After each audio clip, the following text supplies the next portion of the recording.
Hello, viewers. Welcome to Science TV, the voice show. I'm your host, Videlis Njoki, and this is my sign name. And as you know, the voice show always airs on Fridays at 7:30 p.m. to 8 p.m. We always have a repeat every Sunday at the same time, 7:30 p.m. to 8 p.m.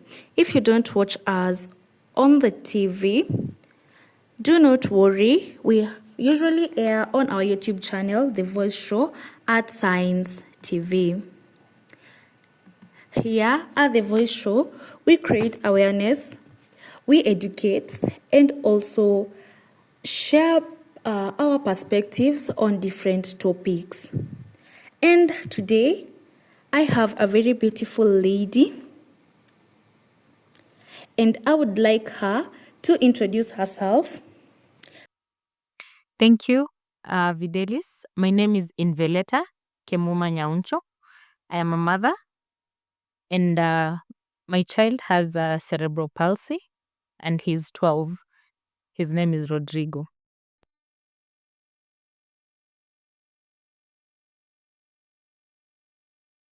Welcome, Mama Rodrigo. Feel welcomed and also feel at home.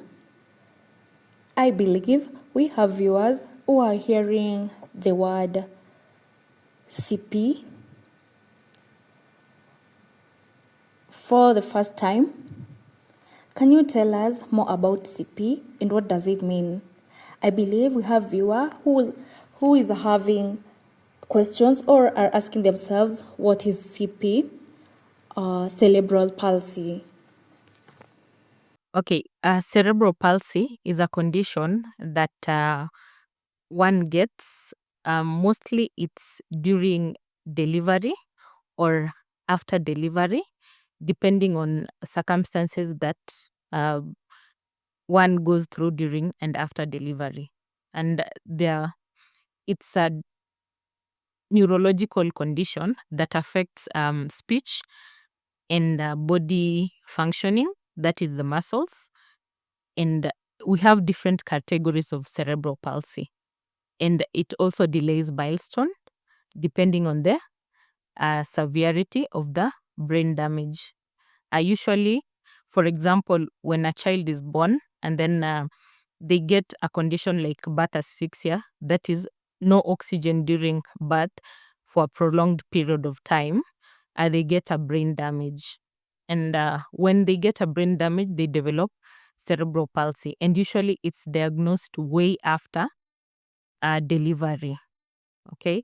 A child will reach 3 months and there's no head control. 6 months, they don't sit up. And then that's when you'll realize that they have cerebral palsy, but it's not usually diagnosed during birth.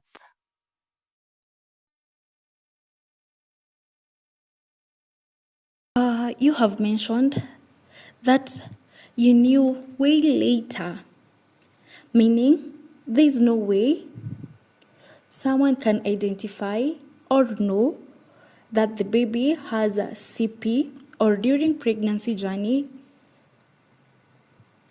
You have said that you knew around 6 months, so it's impossible to know before. Or what are the signs or characters that portrays that help you to know that your child has CP? Also, tell us what makes the delays or birth. Okay. As I mentioned earlier, for example, when that's just one example that makes someone get cerebral palsy, that is lack of oxygen during um, labor, during birth. Okay. So when you have no oxygen for a period of time, um, you get brain damage. And then what's uh, the brain damage later on will show uh, for will show milestone delay. That is, we have milestones from birth to, that is, a child walking, that is 1 year, 2 years. So one of the symptoms that you'll see during we have a social smile that is between 0 to 2 or 3 months. You'll find that maybe the child has not yet smiled. And then at 3 months, a child is recommended to have a strong head support. Um, you'll find out that the head support is not there at 2 to 3 months, that is. And then at 6 months, a child um, is required to sit upright, okay, independently, but they can't do that.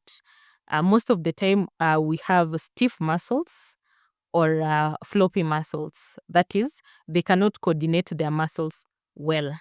Okay, so most of the time, those are the early signs and symptoms. But between 0 to 1 month is very hard to see that, because you need to see. And depending on the severe of the brain damage, every child with cerebral palsy will have different symptoms, because some will be severe, some will not.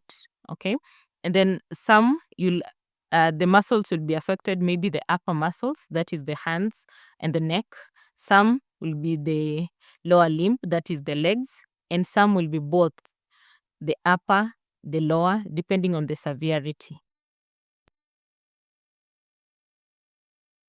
That is very informative, which I believe the viewers need to learn or have an idea about.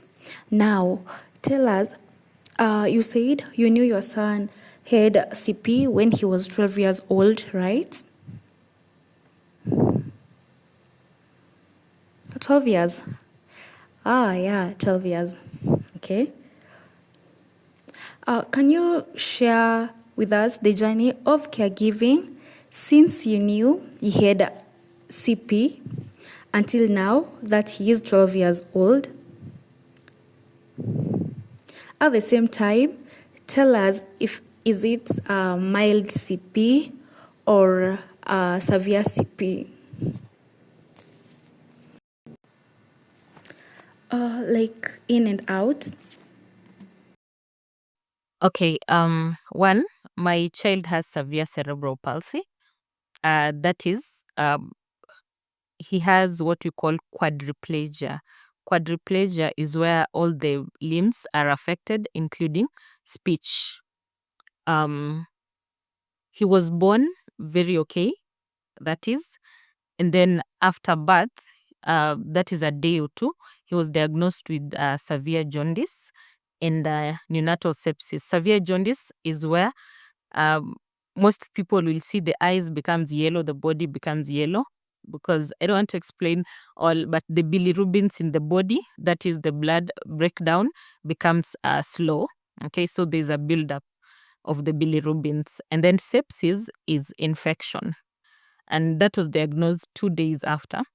We went back to the hospital and he was admitted in a neonatal intensive care unit. During the admission, I believe is where he got brain damage. That is, there's signs where you can know that someone is getting a brain damage. That is um, continuous um, convulsions for a period of time. And then I believe that's where he got cerebral palsy. At that point, I could not know. Okay. So after 2 weeks, we were discharged home on medications, and we thought that he was just okay. And we went for clinic for a month or two. And then at 3 months is when we started recognizing that the child is not well. But for my case, I was still a very young mother. Okay. I was 18. So I could not know. And I was not told about a milestone. I didn't know anything about milestone. So we went up to 6 months, and then he was not sitting upright. Head control was not there. So that's when I was advised to see a pediatrician.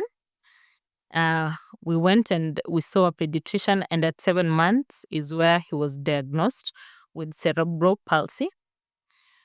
So we were advised to start on therapy, that is occupational therapy at that point.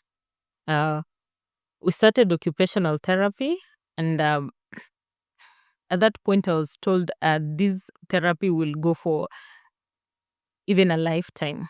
Okay. So there are other symptoms that most children with cerebral palsy have, which is convulsive disorder, which at that point we were not aware of.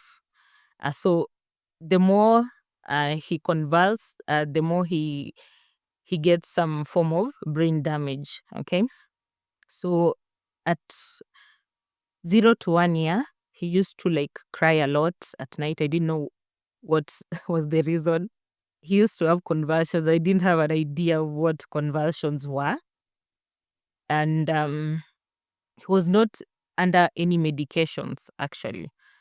Uh, so we later, at 1 year, when he had continuous convulsions, we saw a neurologist. Okay. And then we were given medications, that is for convulsions. And I think they failed to mention that you're supposed to use it continuously. Okay. So at a point, we did not use the medication because the period where the prescription was written had ended. Okay. So we continued with therapy.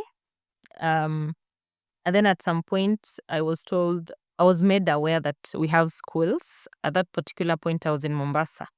I took him to school when he was 4 years. Okay. So that is where I learned a lot.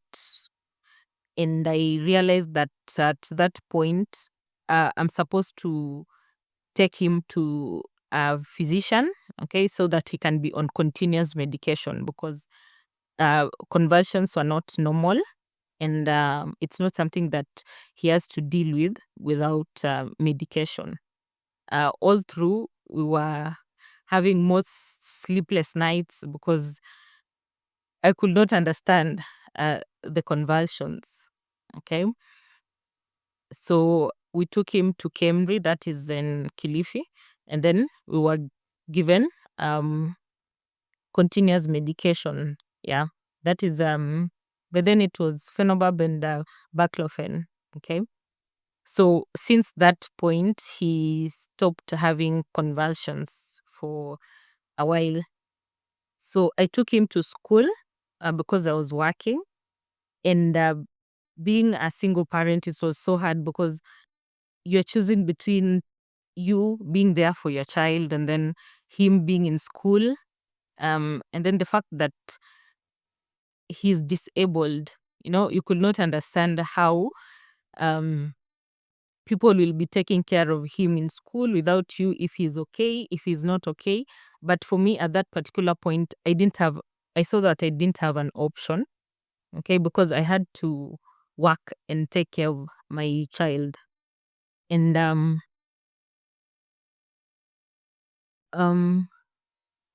my family, they have really been there for me. Okay. But I remember when I first said that I want to take him to school, everyone didn't support. Like they were against it because they didn't understand why would I take him to school, but what he really needs is therapy and me being close, because I don't know who's taking care of him in school. We don't know what conditions will be there. I'm very busy working to provide. Okay. So they were somehow against that. But for me, I believe that as much as he's the way he is, okay, he needed to have some form of education, and me too, because I needed to know how to take care of him. So at a particular point, he became very sick. So we stopped schooling for a while. Um, he got a fracture because I'm not sure what happened because I was working, leaving your child with a house help or a house manager, and then he got a fracture. We had to stop school, and then that period of healing a fracture, without therapy, he goes back again. You know, the muscles becomes very stiff. um the milestones like goes back, so we had to go back to therapy, that is active therapy. Okay. and someone advised that he's better off having therapy than going to school, because in school we are not sure, like, how often is the therapy done, because you cannot be in school every day. Okay.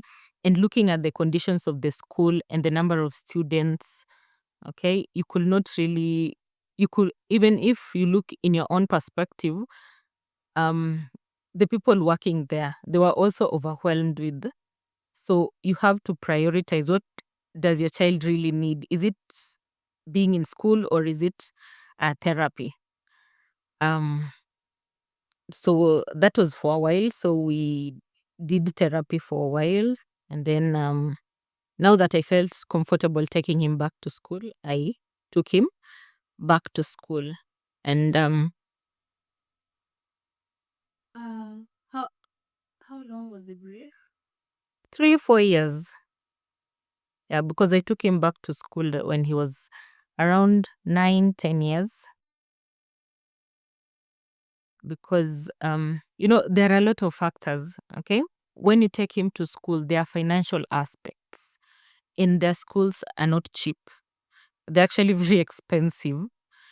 um so there's a lot of things to look at, providing for your child. When you go to work, there's someone who needs to stay with, and getting a caregiver or a house manager who can look for a child who has special needs like cerebral palsy is not that easy. Okay, because, like, for my child, he's now 12, he still uses diapers. Okay, so that is someone grown. Okay, getting a help that will want to feed a child, change diapers, carry him from point A to point B. Okay, it's not that easy. Okay, so most mothers, they will leave their work and stay at home, but for me, that is not an option, because I'd have to provide. Okay, we have medications, we have therapy. Talking of therapy, they're very expensive. Okay, for me, I know my child needs occupational therapy, physical therapy, and speech therapy, but I can only afford to take him for uh, physiotherapy or occupation. Okay, I've never done a speech therapy because speech therapies are expensive and they're not available everywhere. Okay, getting a speech therapy is not 1 plus 1 if you don't have um, money, that is. So you decide to take him to school, you'll have to counter the bills for school and again for therapy. So mostly you'll need to choose, is it therapy or is it school? So I got a school that they were offering a therapy, and I took him for quite a while until, okay, currently he's not going to school since last year, third term. Definitely because of finances. Okay, I decided that let him stay at home and do therapy for a while as we find out if he'll go back to school. So my journey since when he was born is both physically overwhelming, mentally, financially, and emotionally. Okay, because they need a lot of care. He needs a lot of care. Because you'll have to feed him, you'll have to change his diaper, you'll have to transfer him from point A and point B. And when you talk about feeding, there's special diets, the things that he can't take because the muscles, that is, the swallowing muscles, have a problem. So there's some things he can take, there are some he can't take. So anyone who takes care of him has to pay very close attention. Okay, and also he has emotions, he has feelings. Okay, all this time you need to learn how he communicates, if he's sad, and all that. And for me, at a particular point, I used to ask myself, he used to knock his feet. Okay, when you have him to sit down, he will knock his feet on the sofa. So I used to ask him, why do you keep hurting yourself? Because I didn't understand until later I found out that whenever he's stressed, he'll look for something to remove his stress, and his pain reception is not that good. So he will not feel the pain at that particular point, but later. So uh, until I saw a neurologist, I came to understand that in his position, um, he is trying to use his body muscles, but he can't. His brain cannot control his body muscles. So in his point, he feels like he's in a body that he cannot control. So only that can make him stressed, because he will want to catch something, but he can't. He will struggle so much so that he can have to catch something. He'll want to move his legs, but he can't. The movement will be um, irregular, not from his will. Okay. And we've faced a lot of challenges from the community. At first, the first time I took him to church, um, everyone was sharing. Like, they were not used to that. Okay. Everyone was sharing, but I'm this person that I love my son. Okay. And all I want is for him to be included, to play with other kids and all that. So I had to continue taking him to church, to introduce him to children and all that, so with the time they stopped staring and they started to um, help out and include him in church activities. Okay. And up to this point, if I don't take him to church, they'll have to ask, where is Rodrigo? Okay. So the society, people at large, they see a person with cerebral palsy or disability, and they judge before they get to know this person. And for me, I feel that people need to know. Okay, they need to know that these are also people who want to be included, who want to be part of a community, and including them in social activities, church, school, and all that is very important for their mental well-being and also physical well-being. Yeah. So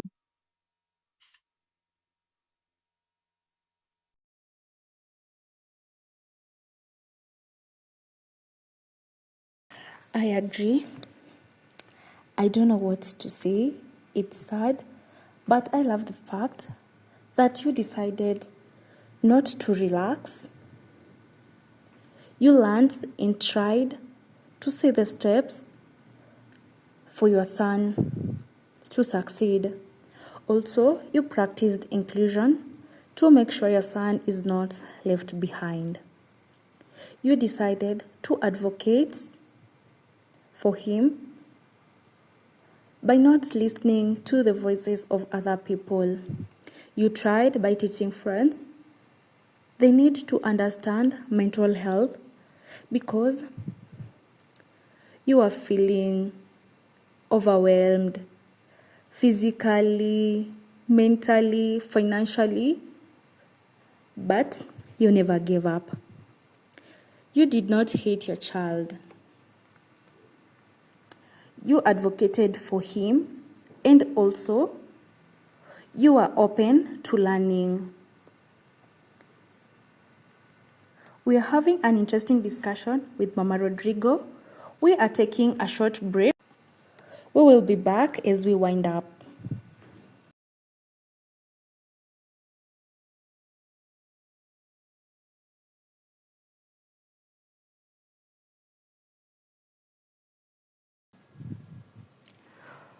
Welcome back as we continue with our discussion about CP with Mama Rodrigo as we share her journey of caregiving for 12 years. I love the fact that you said you had a strong support system, your family.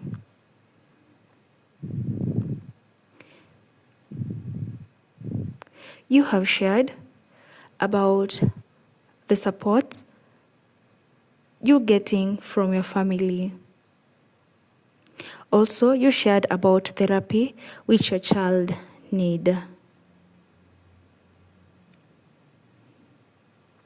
You said your son don't need speech therapy. You only do occupational therapy.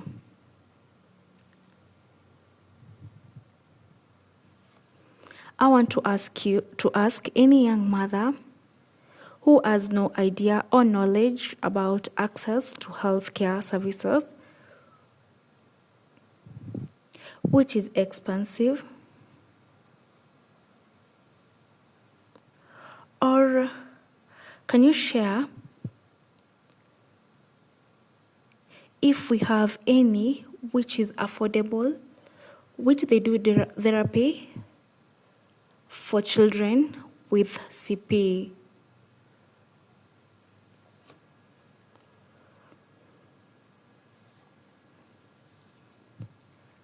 Okay, I'll repeat that. You have shared about the support you're getting from your family. Also, you shared about therapy which your child need. You said your son don't need speech therapy. You only do occupational therapy. I want to ask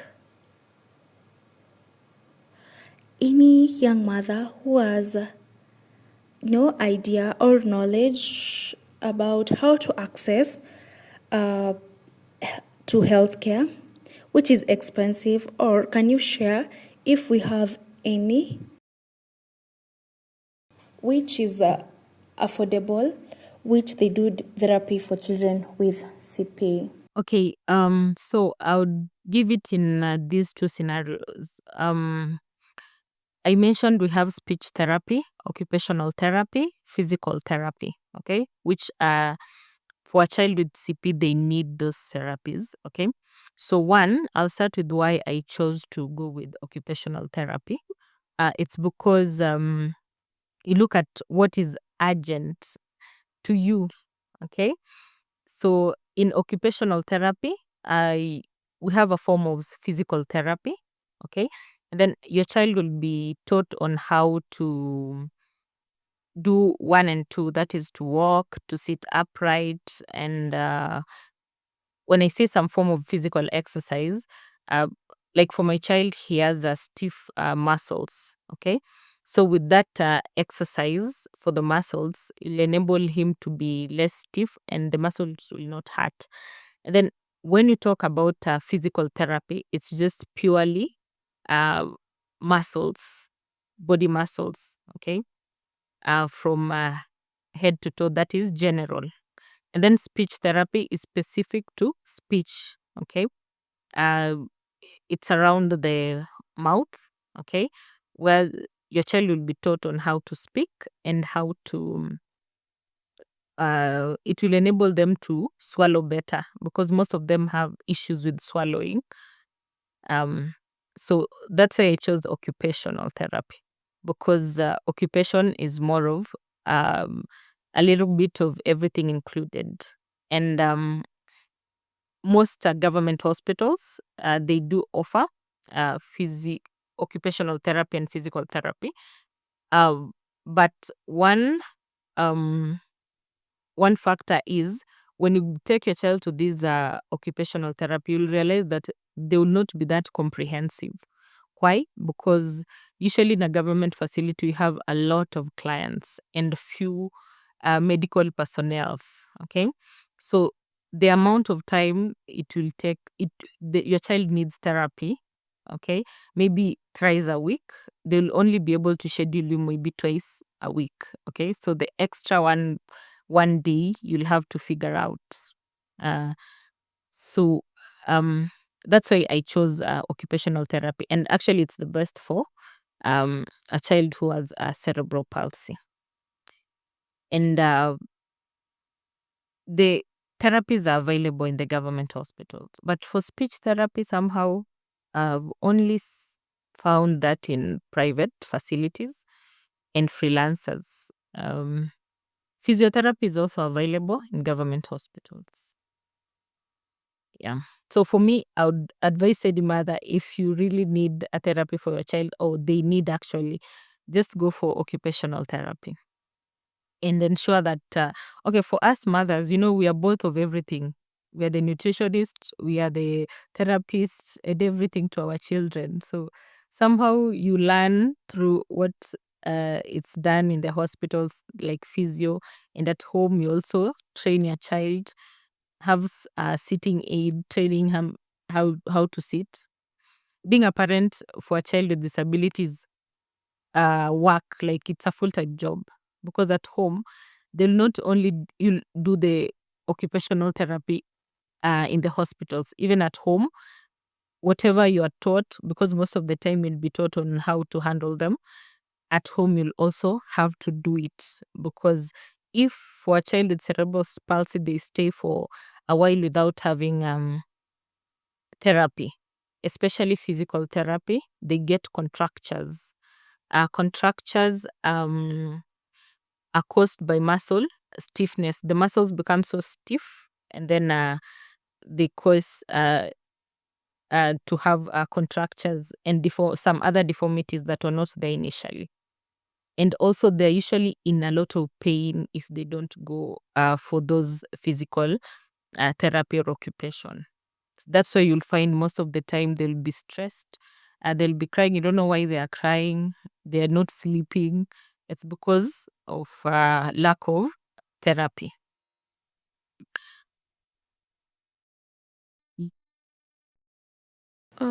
Thank you for the information that you've shared.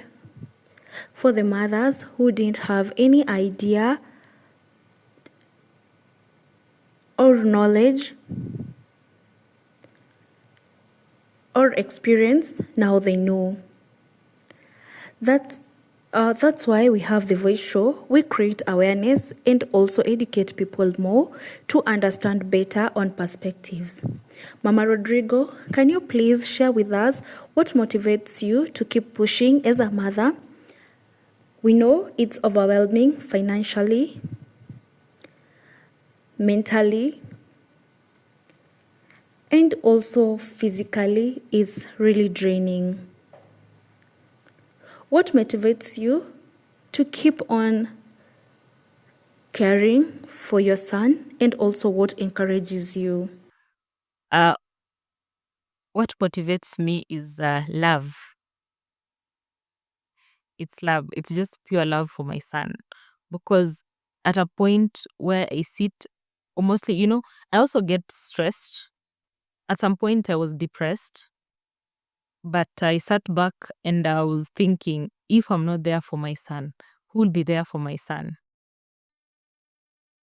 And as a mother, most of the time you'll find out that you cannot trust anyone with your child. Even if you put your child under the care of someone, there's just that part of you that you carry them all through. And this journey is not easy. Sometimes you feel like giving up. You feel like, why you? Okay. Everyone is judging you, especially the society will throw stones at you, and you'll want to give up. Okay.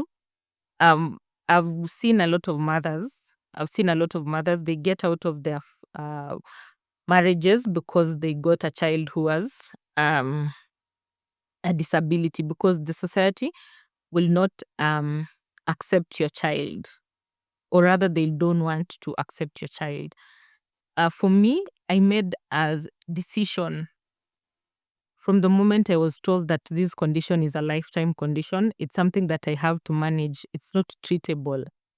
It's something that I have to manage. Okay. I made a decision that no matter what, I'll stand by my son. Okay. And I'm a Christian also. And I like to believe that God has a reason for everything, because no one chooses to be disabled. No one chooses to have a child who has disability. Okay. So I'd like to believe that God is knows the reason, and that reason that God knows that I don't know is the reason that I will want to believe that it's my duty, it's my purpose in life. Okay. And when you're walking through your purpose, it doesn't need to be something that you want, but something that God wants for you. And for me, at some point, I have learned a lot. There's no point in my life that I ever thought that I'll have a child who has a disability. And he has shaped me to be who I am today. Okay. How I treat other people, how I get to understand other people's situations. I believe I could not do that if it's not for my son. Okay. As much as it's very hard, very overwhelming, okay, there's something to learn. This journey, you just have to take it positively. See it on your own mirror. Don't use someone else's eyes to see it. Okay. If you're a Christian, see it on the God's perspective. That is the only way you will fight depression and all that. You close your ears to the um, other people's say on who you are and who your son or your child is. Just listen to yourself, listen to your child, and listen to God. That is the only way. Otherwise, life has ups and downs. You will cry. This journey, you'll shed tears. Okay. But at the end of the day, it's not about them, it's about you and it's about your child. So that's what keeps me moving and motivated. Keep up with the same spirit that your journey to date. True, I believe on what you have mentioned. Love. Love is the key. It will lead you to wherever you want. You said you closed your ears to people's opinions and did what you felt it was right for you. I have a final question for you. The very final question. I want to ask, if you were to change or reverse time, what would you change or reverse?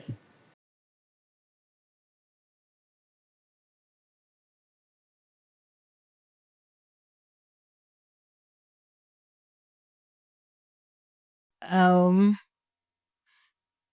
okay, I got my child when I was 18. So if there's something that I would want to change is I would want to be more aware. I was so naive. I didn't know anything. All this journey until he's 12, I've learned a lot. So some things are not preventable. Okay. If I would prevent him not to have cerebral palsy, because sometimes I tend to think if I did something earlier, or if I knew earlier, I would have prevented this condition. Okay. Like at the hospital, if I knew that 1 and 2 was supposed to happen, okay, I would change that. But I knew nothing. I would not even advocate for my child um, in the hospital. I remember at a point he needed blood exchange. The doctor told me, your son needs blood exchange. If he doesn't get blood exchange by tomorrow, then he'll have adverse reactions and it might lead to a lot of things. Okay. So at that point, there was no blood in the hospital. My blood group, I could not donate to my child. I had just given birth. My family, they could not because no one had a matching blood. Okay. So I was so young. If I knew what I know now, I would have somehow advocated for my child. Okay. Even right now, I can advocate for him because he has cerebral palsy because I know what I know now. And the society, people who have children with disability, some point it's the know-how. Like there's a lot that you don't know, and until you know is when your child will have a better life. Yeah. So for me, what I would change is the information I had back then, it would have made me more vocal, and I would advocate it. I agree with you, and I like the confidence that you have.